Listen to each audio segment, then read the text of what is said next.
Ce soir, je voudrais qu'on lise dans le livre de Luc, l'évangile de Luc, au chapitre 13.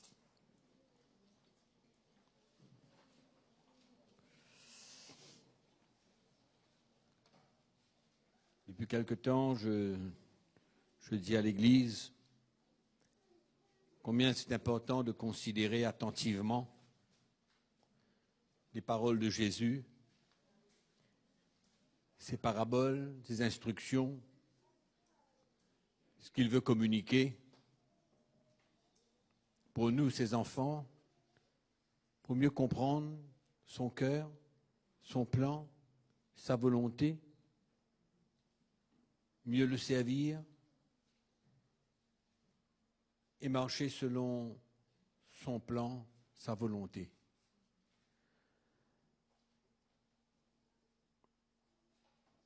Luc chapitre 13, verset 6. Il dit aussi cette parabole, un homme avait un figuier planté dans sa vigne. Il vint pour y chercher du fruit, ce qui est normal. Non, tout à fait normal. Il n'a pas fait quelque chose d'extraordinaire. Il a planté une vigne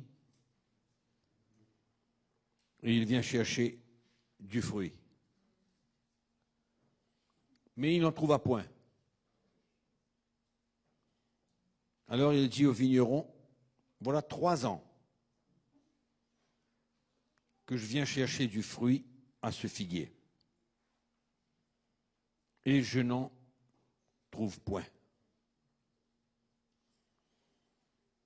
Coupe-le. Pourquoi occupe-t-il la terre inutilement ? Le vigneron lui répondit, Seigneur, laisse-le encore cette année. En d'autres mots, donne-lui encore une chance. Je creuserai tout autour, j'y mettrai du fumier. Peut-être à l'avenir, donnera-t-il du fruit. Sinon, ben, tu le couperas. Une parabole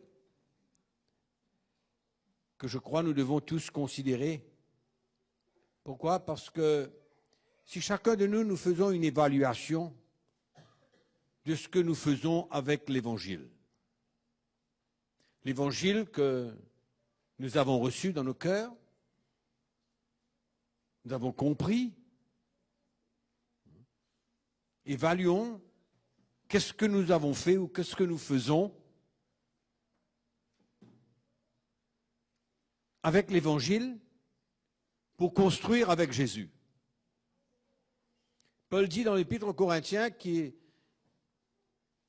est co-ouvrier avec Christ. Ce que nous sommes tous, des ouvriers avec Jésus pour construire son Église. Et c'est un peu ce que nous lisons ce soir avec cet homme qui avait planté un figuier dans sa vigne. Et c'était normal pour lui de s'attendre à ce que ce figuier produise des fruits. C'était normal, c'était une attente normale. Et je crois que c'est un peu la même chose pour nous, dans l'Église, où nous sommes, et dans notre vie, de porter un peu de fruits, ou alors de participer d'une manière ou d'une autre à la construction de l'Église de Jésus-Christ. C'est une parabole que Jésus dit à ses disciples. Et ça veut nous parler quelque part dans notre cœur. 3 ans. 3 ans.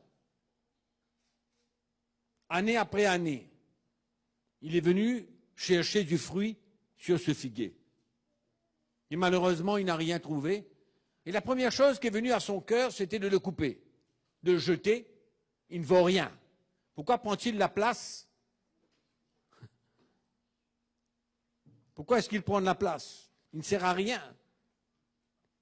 En d'autres mots, il n'a pas planté un figuier comme une décoration. Il a voulu chercher du fruit. Et c'est un peu la même chose pour nous en tant que chrétiens. Le Seigneur nous donne sa parole, il nous révèle son cœur, son plan, sa volonté pour notre vie. Et ce n'est pas simplement quelque chose que nous devrons connaître, apprendre, savoir comment, être heureux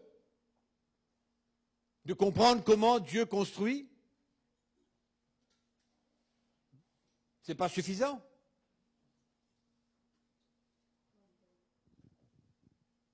Cet homme est venu chercher des fruits sur son figuier, mais il n'a pas trouvé. Mais il nous montre comment il est patient. Il est patient. Il veut voir son figuier porter du fruit. Et le Seigneur, c'est ce qu'il veut pour chacun d'entre nous. La chrétienté n'est pas une histoire de venir à l'église le dimanche, de vivre sa petite vie, louer le Seigneur de temps à autre, mais il s'agit de porter des fruits. Et la parole de Dieu, ce n'est pas une seule fois où le Seigneur parle de fruits. Et il s'attend à ce que chacun d'entre nous, nous puissions porter des fruits, travailler avec lui.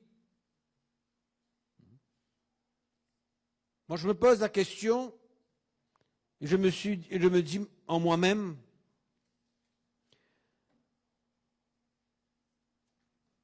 est-ce que ma vie influence mes autres frères et sœurs à servir Jésus?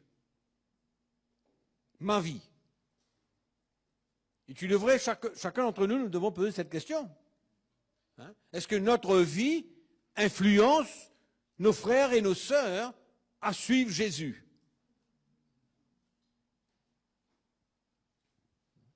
À construire avec Jésus?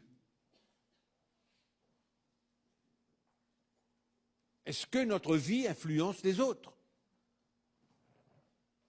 Je crois que le Seigneur, de temps à autre, il veut que nous puissions nous arrêter un bon coup,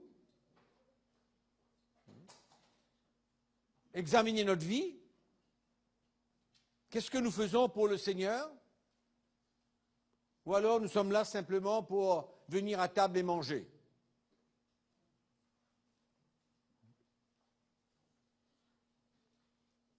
Mais est-ce que notre vie influence les autres à servir le Seigneur? Est-ce que notre vie influence les autres à servir le Seigneur? À construire avec lui? La construction de l'Église, ce n'est pas juste certaines personnes qui construisent l'Église de Jésus. C'est nous tous. Nous sommes tous appelés ensemble à construire avec Jésus son Église et à porter des fruits dans notre vie.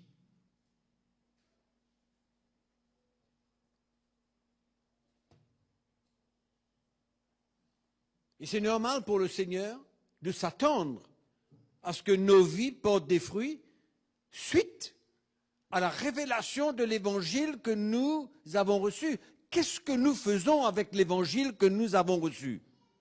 On fait quoi avec? Est-ce qu'on met tout cela dans un dossier? Ou alors on fait un tas de nos CD, DVD, livres? on remplit notre bibliothèque, mais qu'est-ce que nous faisons avec ce que nous avons reçu pour notre vie, afin qu'elle soit un témoignage et qu'elle influence les autres et que nous soyons aussi partie prenante de la construction de l'Église. Premièrement, notre vie. Parce que ce ne serait pas possible pour aucun d'entre nous de construire avec Jésus si nous ne regardons pas à notre vie et que notre vie plaît au Seigneur.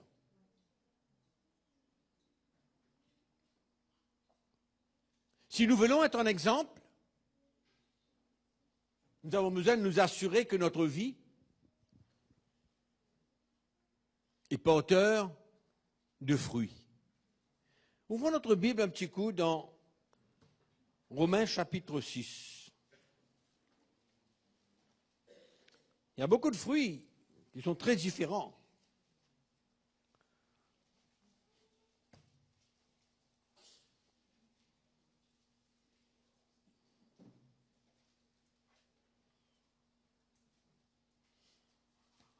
Romains chapitre 6, nous allons lire le verset 20. Car lorsque vous étiez esclaves du péché, vous étiez libres à l'égard de la justice.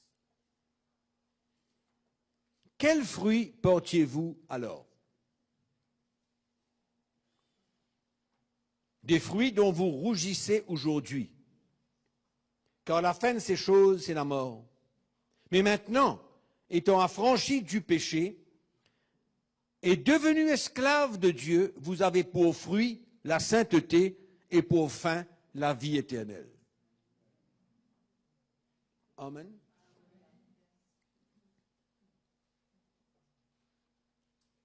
Nous avons pour fruit la sainteté, une vie droite, une vie sainte. C'est ça que l'apôtre Paul nous dit. Quels fruits portions-nous dans le temps où nous étions esclaves du péché? Mais quels sont les fruits que nous portons aujourd'hui? C'est pourquoi nous avons besoin de l'Évangile. C'est pourquoi nous avons besoin d'un message qui confronte notre vie pour nous emmener à vraiment nous humilier devant le Seigneur et le laisser nous changer. Afin que nous puissions vivre une vie selon Dieu, que nous marchions dans la sainteté. Quelle serait la différence entre une église et le monde si les chrétiens, le peuple de Dieu, ne marchaient pas dans la sainteté? Quelle serait la différence? Aucune. C'est pourquoi l'Église de Jésus-Christ doit courir vers une vie de perfection. Il doit y avoir au sein de l'Église cette détermination, cette course, si je puis dire, cet esprit qui règne au sein de l'Église pour ressentir que tous les chrétiens courent cette course vers la perfection, comme l'apôtre Paul dit, pour lui-même. C'est un esprit. Vous comprenez quand je dis que c'est un esprit? C'est une atmosphère. C'est quelque chose que les chrétiens doivent manifester comme désir, comme vision, comme but. C'est la course qu'ils doivent courir. C'est quelque chose que tous les chrétiens dans une église doivent pouvoir courir cette course. Il n'y a aucun d'entre nous qui doit être exemple de cette envie, ce désir, de cette soif. C'est la volonté de Dieu. L'apôtre Paul dit, sans la sanctification, personne ne verra le Seigneur. Donc l'Église doit être un lieu où il y a cette atmosphère, ce désir, où chacun d'entre nous, nous pouvons ressentir dans le cœur des uns des autres que nous ne sommes pas en train de dormir et de laisser les choses aller dans notre vie, mais que nous courons tous vers cette vie de sainteté. Tous. Cette atmosphère qui doit régner dans l'Église, qui était totalement contraire à cette atmosphère qui règne dans le monde. Ça doit être complètement différent. Exactement le contraire. Le monde, il court une course vers le péché, nous courons une course vers la sainteté. Ça doit être notre cœur. Notre cœur. Et on continue et ça dit, mais maintenant étant affranchis du péché et devenus esclaves de Dieu, vous avez pour fruit la sainteté et pour fin la vie éternelle.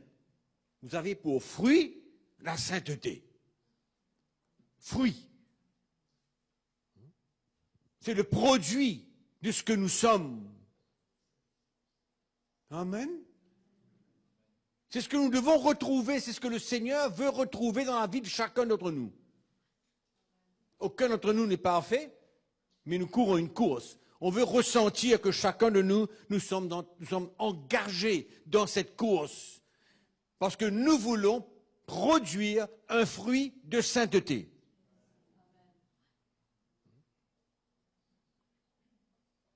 Ça n'exclut pas nos erreurs, nos fautes, nos chutes, mais c'est une attitude, c'est un cœur, c'est ce que nous voulons vivre. Et l'Église, c'est un lieu où tout le peuple de Dieu doit pouvoir désirer vivre cette chose. Personne d'entre nous ne doit avoir une attitude nonchalante envers une vie qui doit se porter vers la perfection, vers la sainteté. Personne n'a le droit, dans l'Église de Jésus, n'a le droit d'avoir, allons dire, une autre motivation. La motivation primordiale, c'est pourquoi nous avons besoin de prendre notre croix et de suivre Jésus. Une bonne raison. Et aucun chrétien ne doit participer à une communauté, à une église locale, une communauté, sans avoir ce désir de perfection, ce désir de courir une course vers la sainteté. Aucun chrétien ne doit pouvoir avoir une autre attitude. Ce n'est pas une question de connaissance, ce n'est pas une question de gonfler sa tête avec plein de connaissances, mais c'est une attitude que chacun d'entre nous, nous devons porter dans notre cœur. Nous sommes chrétiens, nous appartenons à l'Église de Jésus-Christ. Et personne ne doit avoir une motivation contraire. Personne. C'est pourquoi le Seigneur nous demande de prêcher un message pour emmener le peuple de Dieu vers la sainteté, vers une œuvre que Dieu veut faire dans sa vie. Nous débarrasser de tout ce qui nous garde encore captifs, de nos désirs charnels, de nos passions.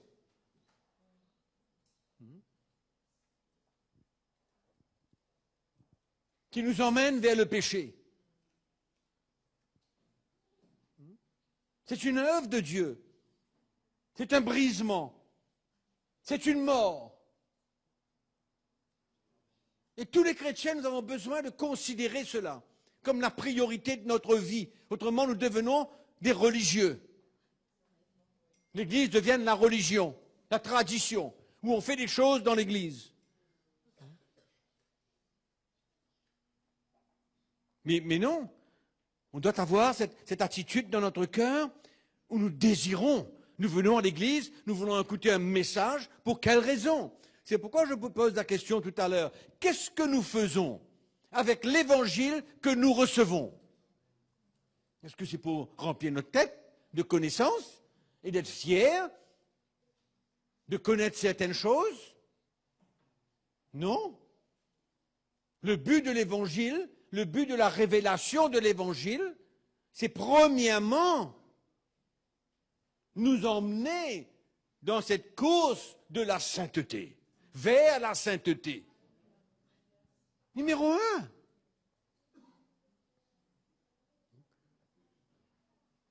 Il y a des gens qui croient que Jésus est venu mourir pour nous faire du bien, pour nous donner ce que nous voulons, pour nous bénir. Jésus n'est pas venu pour toutes ces choses-là. Il est venu pour nous sauver de nos péchés et nous donner une foi et une espérance vers ce qui nous attend. Voilà pourquoi Jésus est venu mourir. Ce n'est pas de nous faire être membre d'une église. Aujourd'hui, nous étions, Audrey et moi, dans un taxi.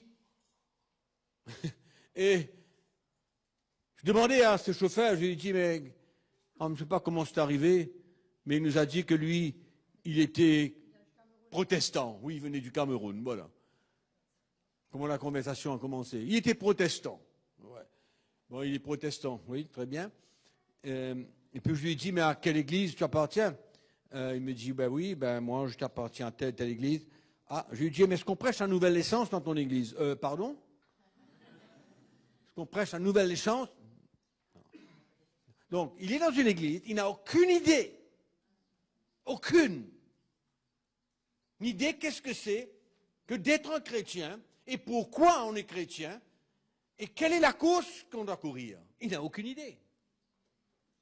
Aucune. Donc, on ne prêche pas la nouvelle naissance, mais allons un petit peu plus loin, dans le sens où les églises qui prêchent la nouvelle naissance, mais dont la priorité n'est pas une vie de sainteté, où Dieu veut nous transformer à l'image de son Fils, où le Seigneur veut œuvrer en nous par son Esprit. Numéro un, il ne faut pas mettre l'accent sur d'autres choses. La priorité, nous devons mettre les choses selon l'ordre de Dieu. La construction de l'Église de Jésus, c'est de prendre l'homme ou la femme, le chrétien, et l'emmener à l'image de son Fils. C'est le but prioritaire. C'est pourquoi on se pose encore des questions. On a parlé tout à l'heure, je pose une question. Est-ce que ma vie influence les autres à marcher dans la sainteté? Ou alors ma vie, quand les chrétiens me voient, quand les gens me voient ma vie, quel genre de vie que je mène, quelle est la course que je mène, que je cours,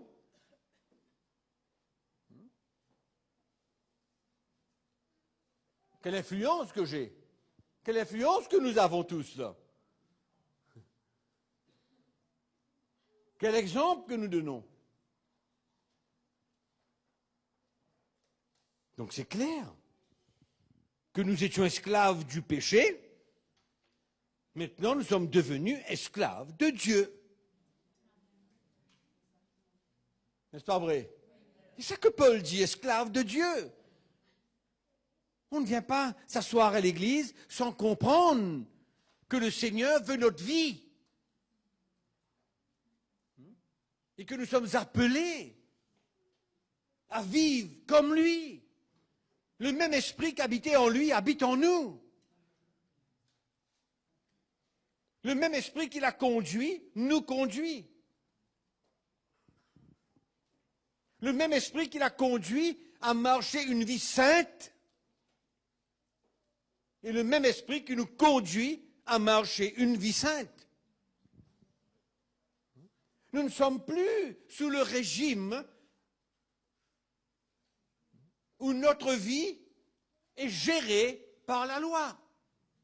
Nous ne sommes plus sous ce régime. Non.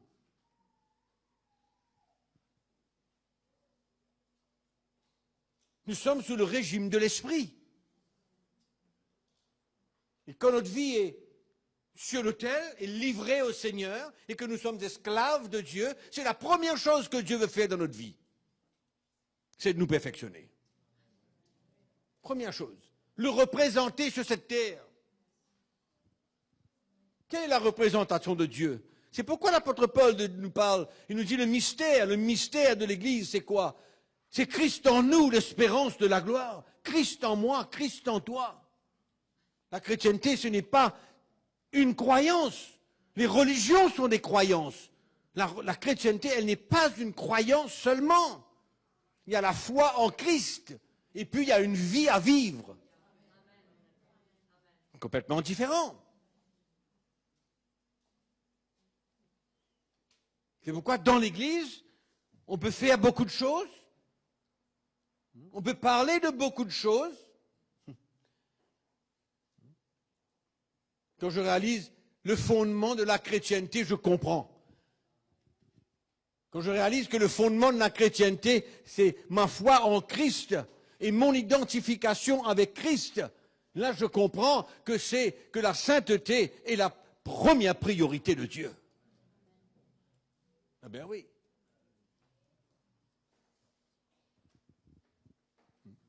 Parce qu'il ne faut pas oublier que la chrétienté, elle est basée, elle est fondée sur une révélation, elle est fondée sur la croix de Jésus-Christ. Et la croix, elle est là pour faire quoi dans notre vie? Quel est le but? Quel est le but que Dieu nous demande de nous identifier, de partager ses souffrances, de nous identifier avec sa mort? Quel est le but? Pour parvenir à la vie de Christ. Rien d'autre. Pour notre priorité en tant que chrétien, nous avons besoin de voir quelque chose dans l'esprit, voir où est-ce que nous sommes en train d'aller. Pourquoi on vit là? Les choses matérielles? Ou autre chose? Non. Notre première priorité.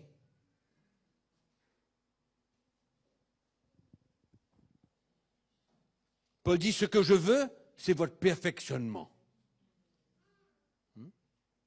Mais oui. Et ça, c'est le plan de Dieu.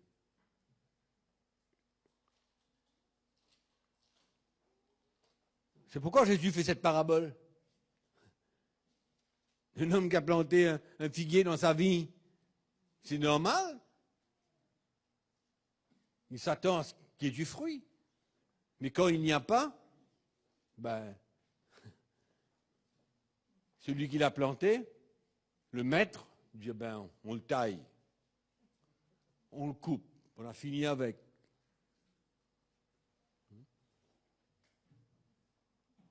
Et le vigneron lui dit, ben, non, attends un peu. Après, s'il continue à ne pas porter du fruit, tu le couperas. Mais attends, la patience de Dieu. Comme quoi Dieu est patient avec nous. Hein? Il est patient avec nous. Mais que nous puissions avoir dans notre cœur cette détermination de marcher avec lui, de construire avec lui. Amen. Jésus dit aussi dans une parabole, il dit, celui qui a, il va ajouter. Celui qui n'a pas, il va enlever ce qu'il a. Extraordinaire quand même. Si Dieu te donne quelque chose, et que tu fais ce qu'il faut avec ce qu'il te donne, il ajoutera encore à ce qu'il te donne. N'oubliez pas ma question. Qu'est-ce que nous avons fait ou qu'est-ce que nous faisons avec le message que Dieu nous donne? Qu'est-ce que nous faisons avec ça?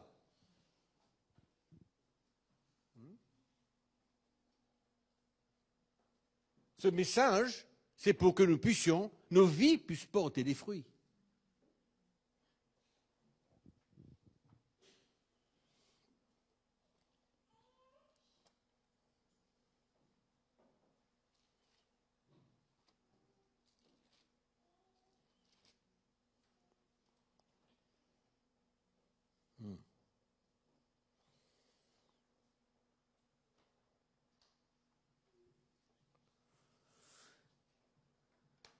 Dans Matthieu chapitre 7, verset 15, Jésus parle encore, il dit, gardez-vous de faux prophètes, ils viennent à vous en vêtements de brebis, mais au-dedans, ce sont des loups ravisseurs.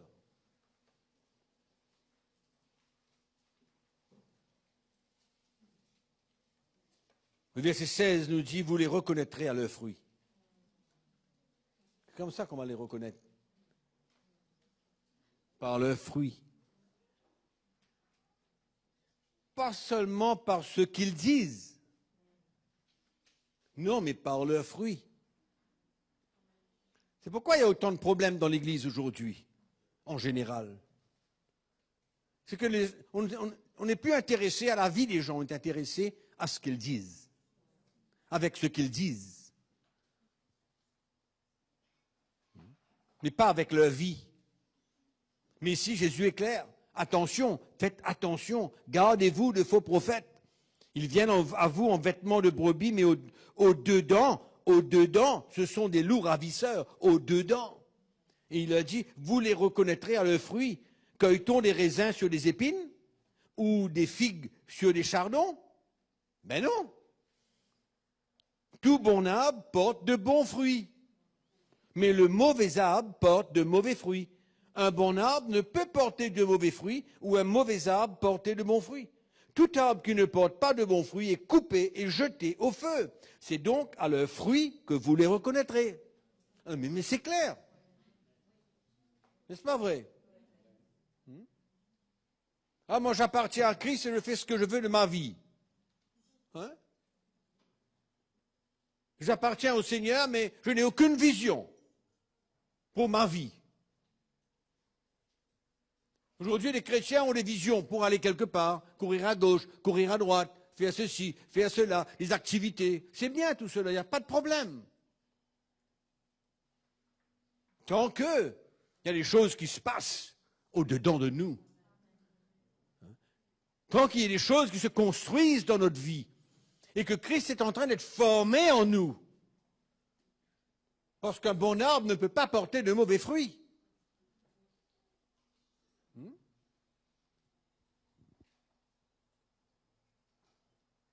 Et le fruit que nous avons besoin de porter, c'est quoi? C'est notre vie. C'est ce que nous sommes réellement. Ce n'est pas seulement ce qu'on dit, mais c'est ce que nous sommes. Ce que Dieu a fait en nous. Tout le travail de Dieu profondément dans notre cœur. C'est ça le fruit.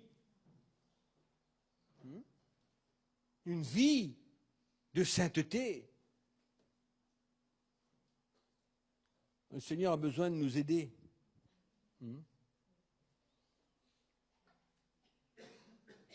Quand nous regardons à nos vies,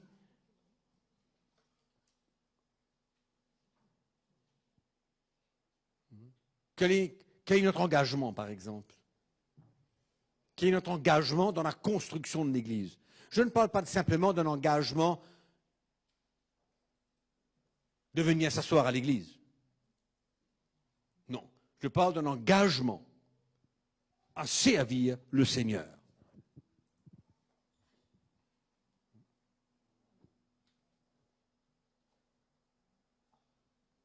À construire avec Jésus. C'est ça que nous sommes appelés à être et à faire. Construire avec Jésus. La parole de Dieu parle de bonnes œuvres. Oui, les œuvres de la foi. De ce que Dieu nous demande de faire et avoir de la foi pour faire ce que Dieu nous demande. Oui. La foi sans les œuvres est morte. Donc en d'autres mots, tu ne peux pas dire que tu as la foi si tu n'as pas d'œuvre. Tu ne peux pas dire que tu as la foi si tu n'es pas engagé à faire ce que Dieu te demande. Il n'y a pas de foi là-dedans.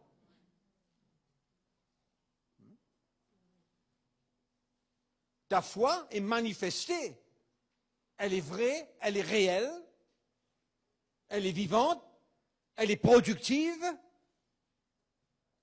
Quand tu te mets à l'œuvre et que tu fais ce que Dieu te demande. C'est ça l'œuvre. L'œuvre, c'est ce que tu fais. C'est l'œuvre de ta foi. Il y a aussi maintenant des bonnes œuvres. Juste faire du bien aux autres. Ça, c'est une autre chose. Aller visiter les prisonniers, aller visiter les malades, aller faire du bien aux autres. Prendre soin des gens. C'est pas, allons dire que c'est pas pour tout le monde toute la journée. Mais c'est pour ceux que Dieu appelle à le faire. Et je suis sûr que Dieu peut parler au cœur de l'homme. S'il est prêt pour faire les œuvres que Dieu a déjà préparées d'avance pour lui. Vous comprenez ce que je dis? Et c'est comme ça que le corps travaille ensemble. Parce que chacun est appelé à faire des différentes choses. On n'est pas appelé chacun d'entre nous à faire toutes les choses. Ce n'est pas possible.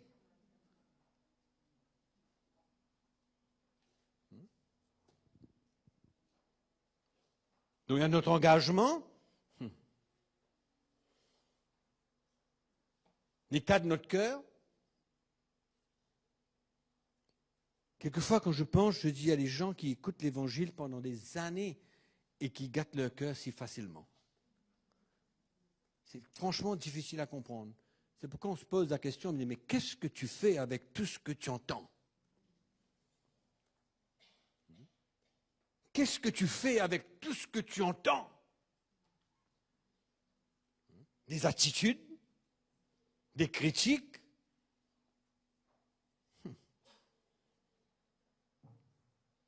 des conflits,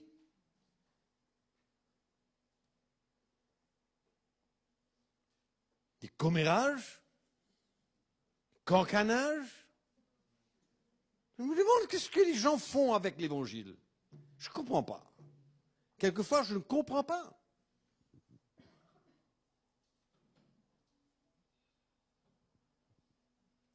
Trois ans de suite, il est venu voir si son figuier allait porter des fruits. Hein? 2 ans, 4 ans, 6 ans, 8 ans, 10 ans. On entend un message, on entend 2, on entend 10, on entend 100, on entend 500. Ouais. Tous les ans, il venait chercher du fruit, tous les ans. Oui, mon figuier. Cherche le fruit? Rien. Rien. Et malheureusement, c'est un petit peu la vie de certains chrétiens. Oui. On vient chercher du bon fruit, il n'y a pas. Ils vivent dans un état de cœur.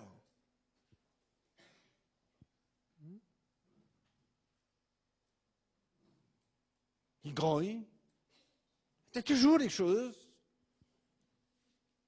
toujours des critiques, il y a toujours quelque chose qui ne va pas.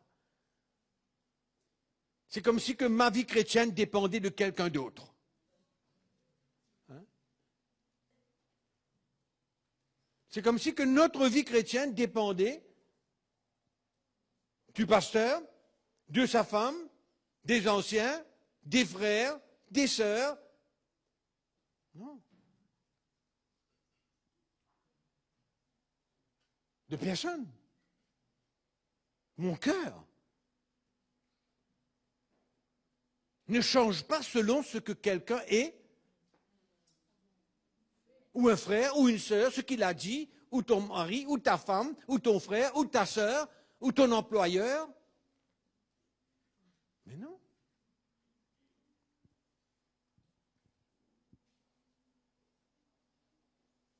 Deux ans, 4 ans, 6 ans, 8 ans, 10 ans, 15 ans.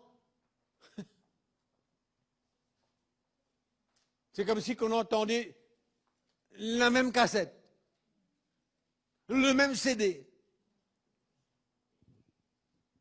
Et on dirait que l'évangile n'a pas de puissance pour ces genres de chrétiens. Pour les changer, pour les emmener vers une vie de sainteté. La vie de sainteté, c'est aussi un cœur pur. Un cœur pur. Un cœur propre. Un cœur qui n'en veut à personne. Un cœur qui pardonne. Un cœur qui se repent. Un cœur qui relâche. Un cœur qui n'a point d'amertume. Un cœur qui rend grâce à Dieu pour toutes choses. Ça peut être dur, difficile, une épreuve, une situation, une difficulté.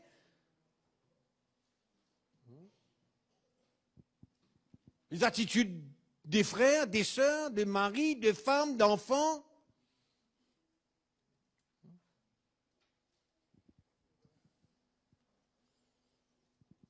Mais finalement, on tourne en rond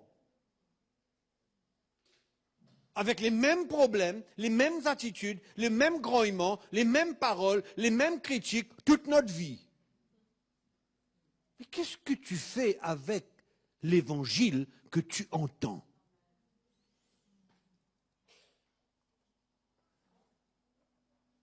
Qu'est-ce que ça emmène comme confrontation dans ta vie?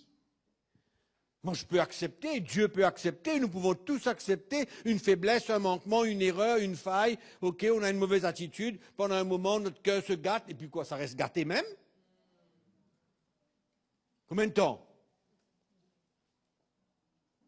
On ne relâche pas, on n'arrive pas à comprendre que Dieu veut nous briser dans cette situation, et qu'on a besoin de s'humilier et accepter, et relâcher toute chose. On n'arrive pas à garder notre cœur pur pour une situation, on en veut. Pourquoi il a dit ça? Pourquoi il a fait ça? C'est comme si notre vie dépendait des autres. Non. Non. On n'arrive pas à garder un cœur pur. La marche de sainteté, oui, c'est de garder un cœur qui est pur. Parce que souvent, quand on parle de sainteté, on parle d'espèce d'action terrible que quelqu'un peut mettre. Il a tué quelqu'un. Ou je ne sais pas quoi. Qu'importe quoi. Le péché, c'est l'adultère, c'est des choses pareilles. Oui, c'est vrai. Mais la sainteté, ce n'est pas une marche de sainteté, c'est aussi un cœur qu'on garde, qu'on préserve.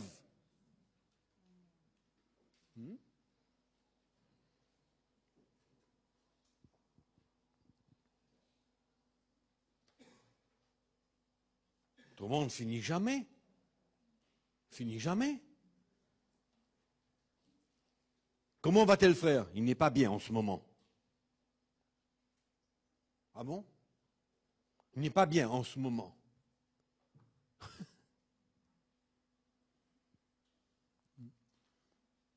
Et 2 semaines après, comment va le frère? Il n'est toujours pas bien en ce moment. Mais quand il va être bien?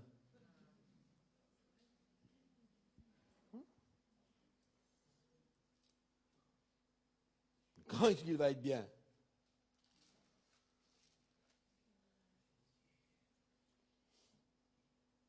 Jésus a dit, prenez garde à vous-même. Si quelqu'un a péché, si ton frère a péché, reprends-le. Et s'il se repent, pardonne-le. Hein? Et alors? Et s'il a péché contre toi 7 fois dans un jour, qu'est-ce qu'on fait? et que 7 fois il revient vers toi et que 7 fois il te demande de le pardonner, qu'est-ce qu'on fait? Ah non, 7 fois c'est trop. 3 fois même c'est trop. 2 fois c'est trop. 1 fois c'est trop.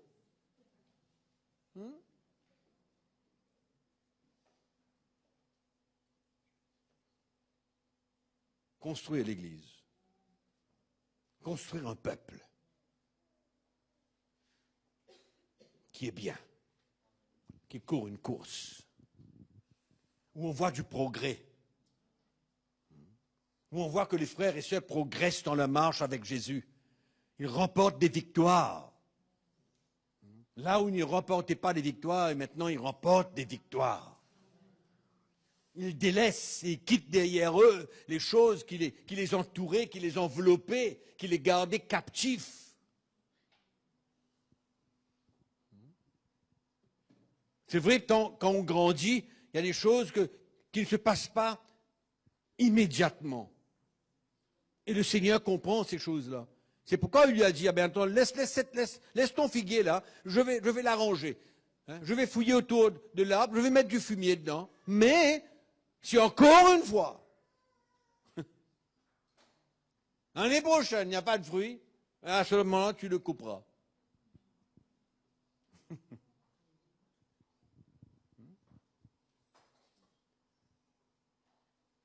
Vous savez, mes frères et sœurs, si on veut se cacher derrière la grâce, on n'arrivera aucune part. Aucune part. Aucune part. On ne peut pas. La grâce travaille avec nous. Pour nous emmener là où Dieu veut, pour nous emmener à terminer la course dans cette marche de sainteté. La grâce, ce n'est pas pour se cacher derrière et simplement dire, ah, mais Dieu comprend, je reste comme ça, il comprend comme je suis, il n'y a pas de problème. Et je reste un enfant et je ne grandis jamais. Et je ne peux que boire du lait.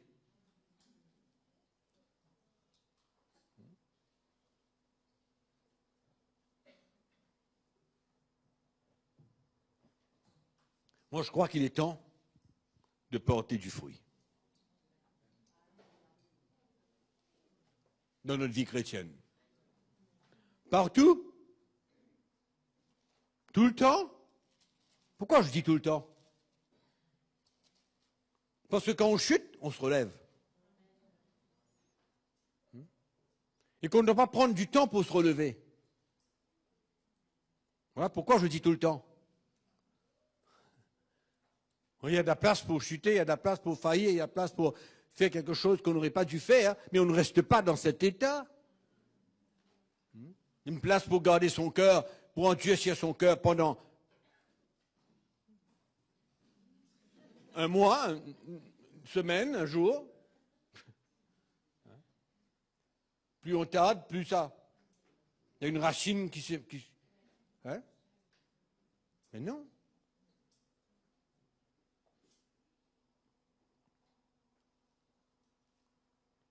Jésus a dit à ses disciples,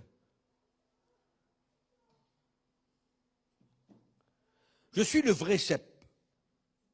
Moi, je crois qu'il faut commencer à écouter attentivement et considérer attentivement les paroles de Jésus. Et ne pas se cacher derrière la grâce de Dieu toute notre vie.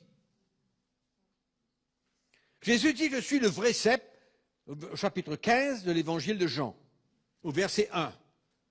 Je suis le vrai cep et mon Père est le vigneron. Tout sarment qui est en moi et qui ne porte pas de fruits, il le retranche. Et tout sarment qui porte du fruit, il l'émonde. Il y a une différence entre émonder et retrancher. C'est deux choses différentes. Si vous voulez que votre figuier porte du fruit, vous ne le rasez pas. Non, on ne le rase pas. On l'émonde. On est d'accord? Voilà. Voilà. Il émonde afin qu'il porte encore plus de fruits. Non, mais c'est clair, quoi. Hein? Tout sarment qui est en moi, qui ne porte pas de fruit, il le retranche, et tout sarment qui porte du fruit, il l'émonde. Alors, il retranche le sarment qui ne porte pas du fruit. Est-ce que ce sont les paroles de Jésus qui sont vraies? Quelle est ma conclusion? Ma conclusion, c'est que Dieu veut nous encourager à porter du fruit. Et ne pas se cacher derrière la grâce de Dieu, la compréhension de Dieu.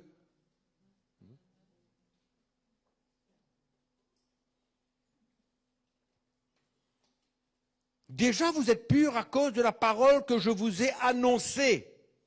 En d'autres mots, qu'est-ce que j'ai dit tout à l'heure? Qu'est-ce qu'on fait avec la parole qu'on a reçue? C'est quoi avec la parole qu'on a reçue? On fait quoi? Demeurez en moi et je demeurerai en vous, comme le sarment ne peut de lui-même porter du fruit, s'il ne demeure attaché au cep. Ainsi, vous ne le pouvez pas non plus si vous ne demeurez en moi. Le verset 8. Si vous portez beaucoup de fruits, c'est ainsi que mon Père sera glorifié et que vous serez mes disciples. Amen. Si vous portez beaucoup de fruits.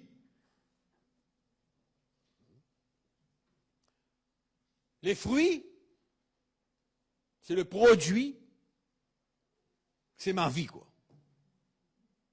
C'est ce que vous êtes, c'est ce que je suis. Parce que je ne peux pas porter un autre fruit de ce que je suis. Je ne peux pas. On en a lu tout à l'heure. Tout bon arbre ne peut pas porter de mauvais fruits, et tout arbre qui est mauvais ne peut pas porter du bon fruit. On est d'accord? Donc c'est ce que je suis. C'est ce que je suis. C'est l'œuvre de Dieu. C'est l'œuvre du Saint-Esprit dans mon cœur. C'est la croix que je suis disposé de prendre.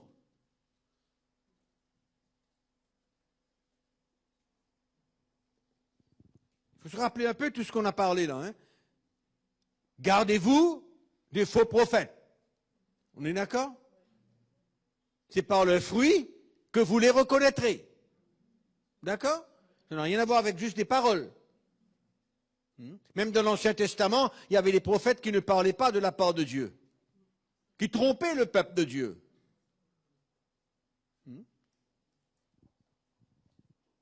Donc il faut faire attention. Et là, ici, il nous est dit, si vous portez beaucoup de fruits, c'est ainsi que mon Père sera glorifié et que vous serez mes disciples. Alléluia.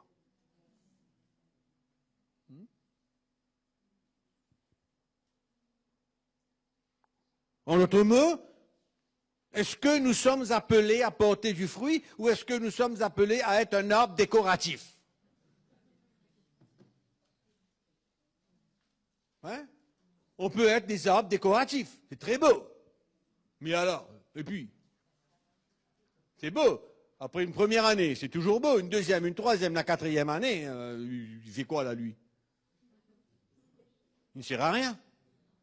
Il ne sert à rien. Et Jésus fait ce genre de comparaison. Il dit ces paraboles pour nous montrer ce qu'il s'attend de nous. Nous ne sommes pas des chrétiens pour décorer la salle.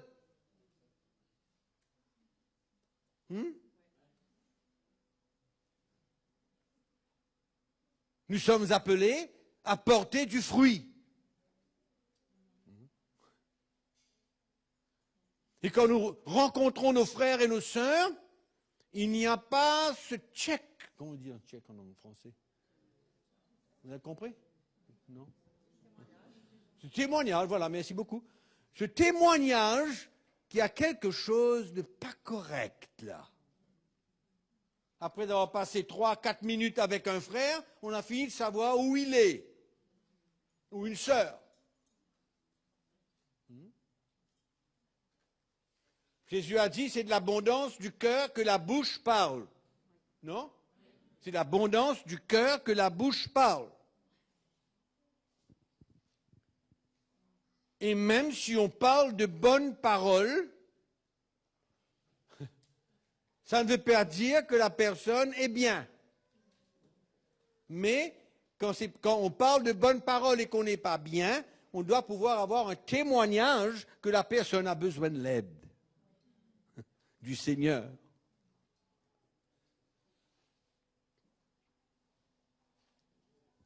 Amen.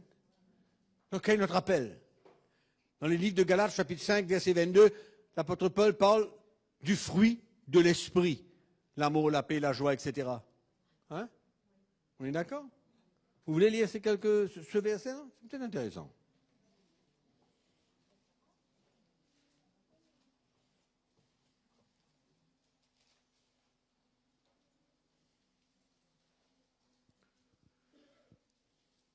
Verset 22, chapitre 5, l'épître de Paul aux Galates. Mais le fruit de l'esprit, c'est l'amour, la joie, la paix, la patience, la bonté, la bienveillance, la foi, la douceur, la maîtrise de soi. La loi n'est pas contre ces choses. Hein? Vous voyez un petit peu les fruits dedans, là? On peut s'identifier un peu à tout ça, là? Hein?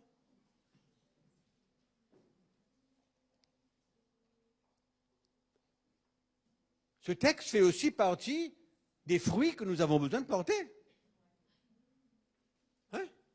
C'est vrai ou non? Ben oui. C'est le fruit de l'esprit, qui est le produit de l'œuvre de Dieu en nous.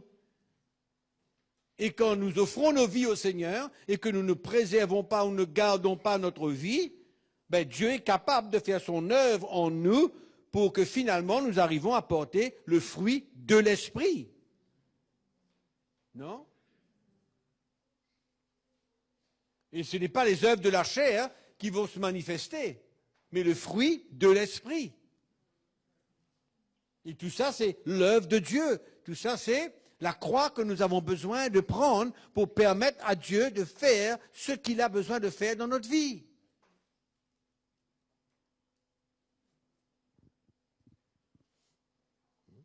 Et quand nous sommes engagés dans cette course et que nous ressentons que Dieu est à l'œuvre dans notre vie,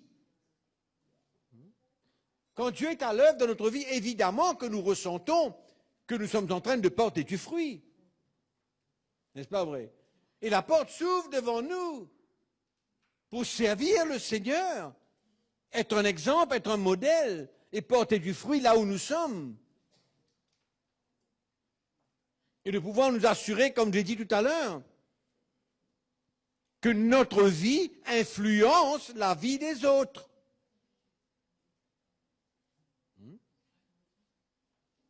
Ouais. Paul dit, suivez-moi comme je suis Christ. Suivez-moi comme je suis Christ. Notre vie doit pouvoir influencer les autres. Non? Notre vie, notre famille, allô, notre couple, notre service pour Dieu, nos attitudes, ce que nous sommes. Tout ça, mes frères et sœurs, c'est l'œuvre de Dieu. Tout ça, c'est le fruit de l'œuvre de Dieu. Ce n'est pas la force de l'homme, ce n'est pas la bonté de l'homme. Non. Porter le cœur de Jésus, c'est une œuvre profonde de Dieu. Parce que la chrétienté n'est pas une imitation. On ne peut pas imiter. Non. Parce que la réalité, c'est ce qu'il y a à l'intérieur de nous. C'est pas ça la réalité? C'est ce qu'il y a à l'intérieur de nous. C'est ce qui se transmet, comment? Dans l'esprit. Oui, non. C'est pourquoi on peut dire beaucoup de choses, comme ces faux prophètes que Jésus a dit, gardez-vous, faites attention. Hein, n'écoutez pas seulement les paroles, ressentez qu'est-ce qu'il y a à l'intérieur de l'homme.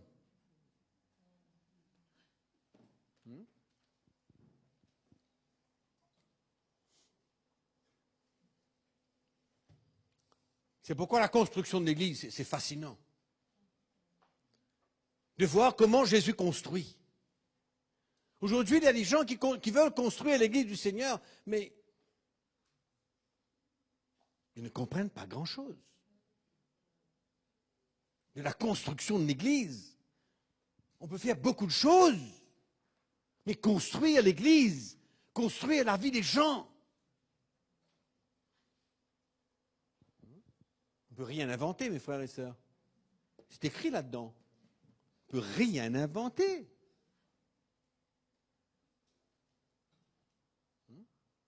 On veut servir Dieu? Oui, d'accord, c'est bien. Mais on ne peut pas vouloir servir Dieu dans un autre esprit que Dieu lui-même a, comment on dit, installé, comment on dit? Je sais pas, nous instruit. Hein?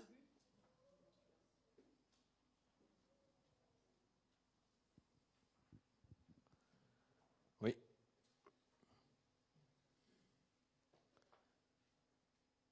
La conclusion, c'est quoi? La conclusion.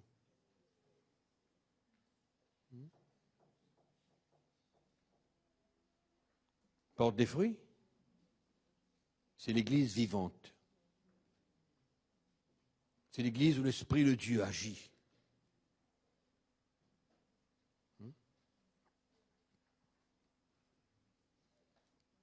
C'est une course dans laquelle nous sommes engagés.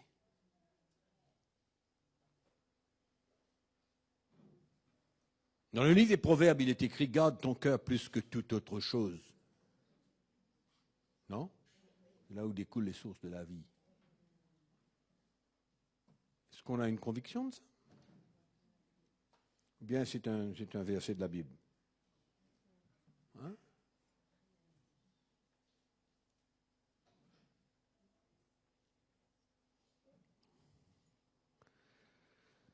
Bon, mais bon. Je vais juste relire ce texte de Luc chapitre 13, parce que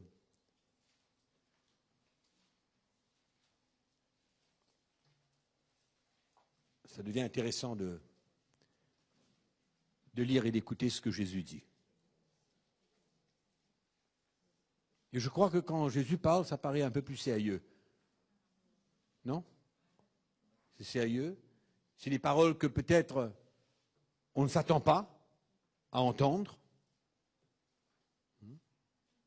Peut-être dures, peut-être tranchantes.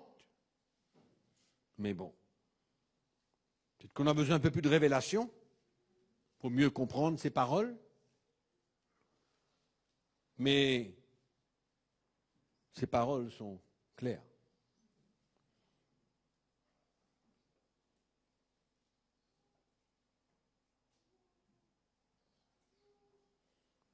Je vais relire ce texte. Il dit aussi cette parabole. Un homme avait un figuier planté dans sa vigne. Il vint pour y chercher du fruit.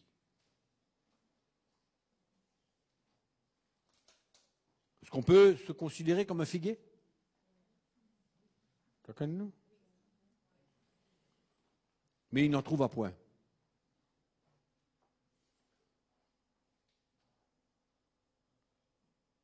Alors il dit au vigneron, voilà 3 ans que je viens chercher du fruit à ce figuier et je n'en trouve point.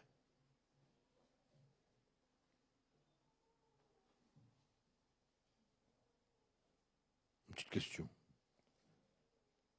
Qu'est-ce que je fais depuis 3 ans? Juste parce que, bon, c'est marqué 3 ans dedans, mais allons dire. Comment est ma vie? Quelle est ma course? Quel est mon engagement depuis 3 ans? Comment est-ce que je travaille avec Jésus? Comment est-ce que je veux construire avec lui? Quelles sont mes intentions? Mes attitudes? Quelle est ma vision? Comment est-ce que je veux m'engager à servir le Seigneur? Je suis ce figuier qui doit porter du fruit. Comment je vis ma vie chrétienne? Comment est-ce que ça influence ceux qui sont autour de moi? Quel est l'exemple que je suis pour les autres?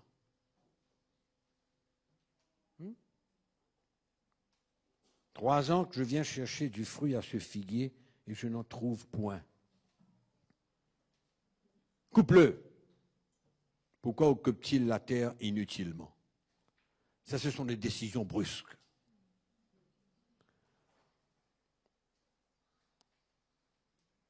Le vigneron lui répondit, Seigneur, laisse-le encore cette année. Je creuserai tout autour et j'y mettrai du fumier. D'autres mots, j'ajouterai encore un peu de lumière dans sa vie. Le figuier, il est là, il écoute, il entend. Qu'est-ce qu'il fait de sa vie? Peut-être à l'avenir donnera-t-il du fruit. Sinon, tu le couperas. C'est une parabole de Jésus. Finalement, pour le couper, ça veut dire qu'il ne vaut rien. Il est là, mais il ne vaut rien. Il n'y a pas de fruit, il n'y a rien. Prendre la place. Mes frères et sœurs, moi je veux vous encourager à comprendre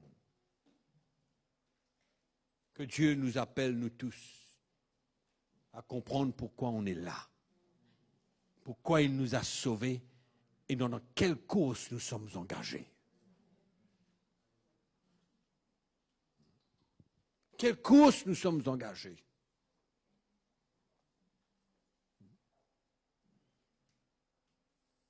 Il y a peut-être des chrétiens qui sont tellement engagés dans d'autres choses que Dieu n'a pas le temps pour les confronter et les parler. Il n'a pas le temps. Ils sont tellement occupés, ils font ça, ils viennent, ils dorment, ils se lèvent, ils partent, ils retournent, ils dorment, ils mangent, ils retournent. Dieu, il n'y a pas le temps. En d'autres mots, ils se cachent. Ils se cachent. Ils ne veulent même pas prendre du temps pour permettre à Dieu de leur parler.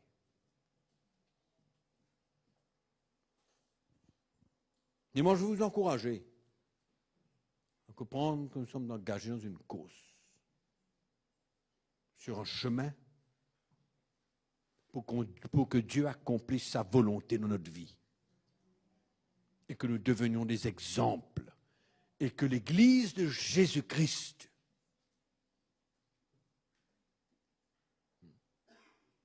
ne soit pas simplement un lieu de rassemblement pour venir écouter quelque chose, mais qu'on puisse ressentir un esprit de sainteté, une recherche de la part des chrétiens d'être dans le plan de Dieu et de vouloir le servir, travailler avec lui. Je termine en disant ceci. La religion pénètre facilement dans notre vie.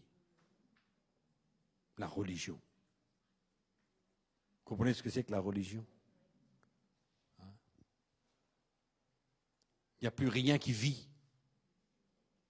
C'est seulement,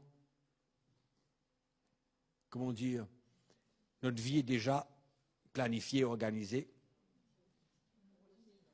Hein? Une routine.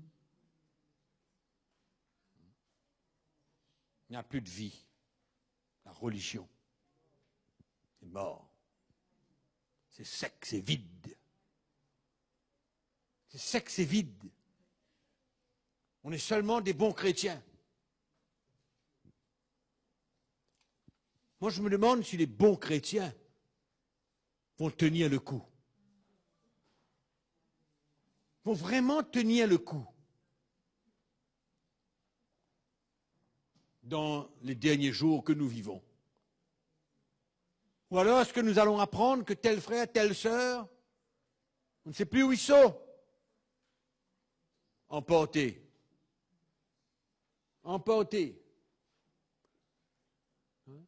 par une vague du monde. La tentation devient trop grande, les attirances deviennent trop fortes. Il n'y a pas d'œuvre de Dieu dans la vie, dans leur vie. Ça devient une religion.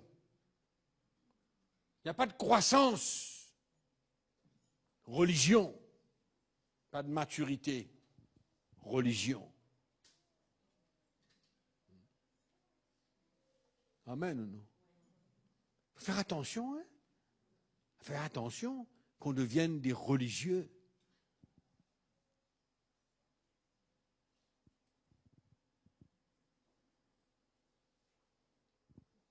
Vous avez peur, hein? Quand on lit ces paroles de Jésus dans plusieurs occasions, là. Hein? Seigneur, nous avons chassé les démons en ton nom, nous avons guéri les malades en ton nom. Le Seigneur se retourne et dit, mais je ne vous connais pas, moi. Je ne vous connais pas, moi. Mais enfin, Seigneur, mais enfin. Nous avons fait ceci, nous avons fait cela, nous avons fait cela.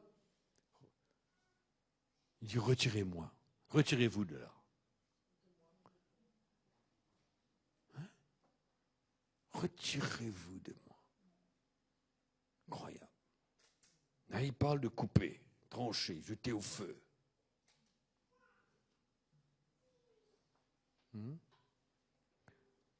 Heureusement que ce n'est pas les paroles d'un homme, ce sont les paroles de Jésus qui veut nous montrer le sérieux de la vie chrétienne. Il y a un plan derrière tout ça, qui a une vision derrière tout ça, et qui a la volonté de Dieu derrière tout ça. Amen. On va prier le Seigneur.